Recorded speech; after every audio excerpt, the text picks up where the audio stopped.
ভারতে গ্রেপ্তার ইনকিলাব মঞ্চের আহ্বায়ক শরীফ ওসমান বিন হাদির হত্যা মামলার প্রধান আসামি শুটার ফয়সাল করিম মাসুদ ও তার সহযোগী আলমগীরকে ঢাকায় ফিরিয়ে আনতে কাজ শুরু করেছে সরকার।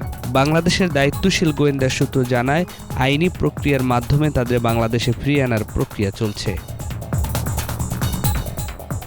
ভারতের পুলিশের স্পেশাল টাস্ক ফোর্স এসটিএফ জানিয়েছে, ফয়সাল করিম মাসুদ ভারতে রাহুল নামে ছদ্মনাম ব্যবহার করত। গ্রেপ্তারের পর তাদের বিরুদ্ধে ভারতের আইন অনুযায়ী একটি মামলা হয়েছে। স্থানীয় সময় রোববার দেশটির আদালতে হাজির করা হলে তাদের পুলিশ হেফাজতে পাঠানোর নির্দেশ দেন। তদন্তের স্বার্থে এসটিএফ কর্মকর্তারা তাদের আরও জিজ্ঞাসাবাদ করবেন বলে জানিয়েছে। এদিকে এসটিএফ দাবি করেছে, প্রাথমিক জিজ্ঞাসাবাদে তারা স্বীকার করেছেন দুজন মিলে বাংলাদেশের রাজনৈতিক কর্মী শরীফ ওসমান বিন হাদিকে হত্যা করেন। আসামি ফয়সাল করিম এবং আলমগীর আবারও বনগাঁ সীমান্ত এলাকা থেকে বাংলাদেশে ফেরার পরিকল্পনা করেছিলেন। দুজনই অবৈধভাবে সীমান্ত অতিক্রম করে ভারতে প্রবেশ করেছিলেন এবং কয়েক মাস ধরে বিভিন্ন এলাকায় আত্মগোপনে ছিলেন।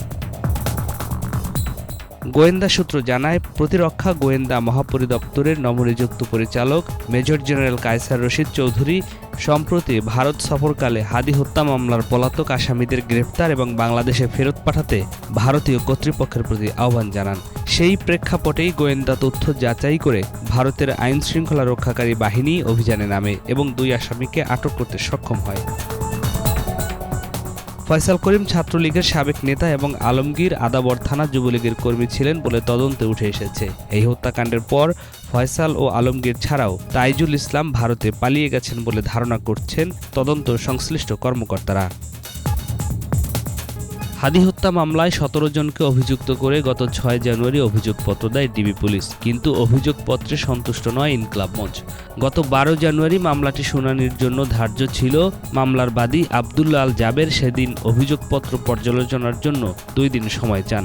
আদালত তা মঞ্জুর করে ১৫ জানুয়ারি অভিযোগপত্র গ্রহণের দিন ঠিক করেন। সেদিন ডিবি পুলিশের দেওয়া অভিযোগপত্র নিয়ে অসন্তোষ জানিয়ে নারাজি দাখিল করেছে ইনকিলাব মঞ্চের সদস্য সচিব আব্দুল্লাহ আল জাবের। পরে আদালত মামলাটি সিআইডিকে তদন্তের নির্দেশ দেন। News desk, Bangla Vision, Dhaka.